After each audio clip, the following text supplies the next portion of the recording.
biggest factor was like not having any kind of counselor who sort of walked me through what to expect. And not that I would have been helpful to have somebody that spoke the language in Italian to explain that to me, but it was more of, how are you doing? Sort of like even just kind of weekly. What would have helped was to have somebody at the school that on a regular basis, whether it's weekly or monthly, would sort of check in with me and say, okay, how are things going? What can we do? How can we help? How can the school help? It really was a sink or swim situation. They didn't have any kind of counseling system to help that. And that, I think, would have helped me get through it a little bit easier.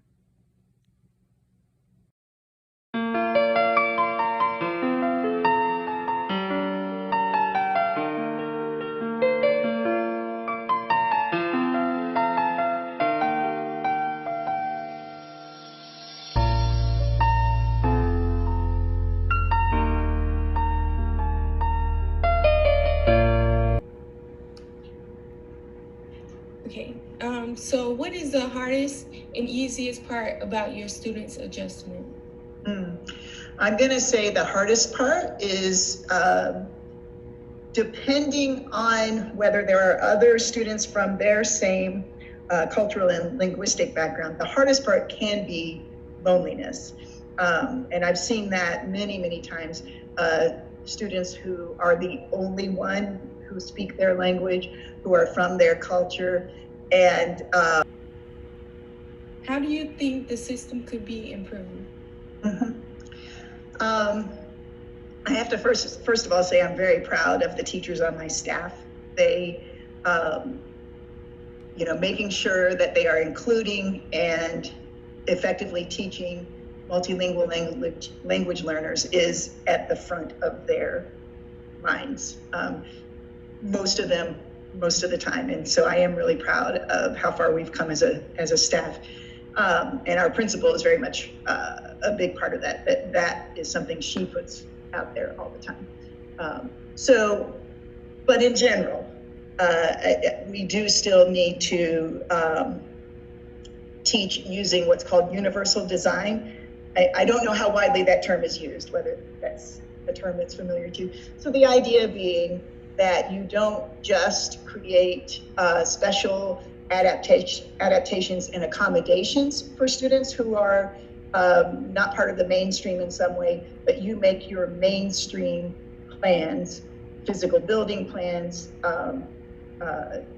instructional lesson plans, extracurricular plans.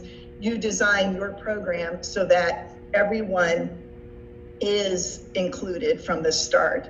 So you don't say, oh, if you have English learners in your class, make sure that you have visuals to accompany your slides. Everybody always has visuals, as part of their slides.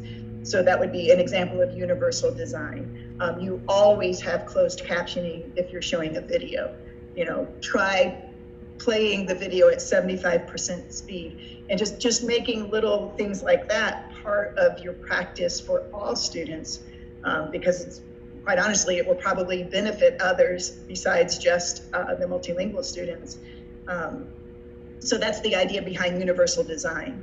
You make sure that you are always looking to include everybody. So I just mentioned a few instructional practices, and then just you create an atmosphere that is respectful of all cultures in a lot of ways.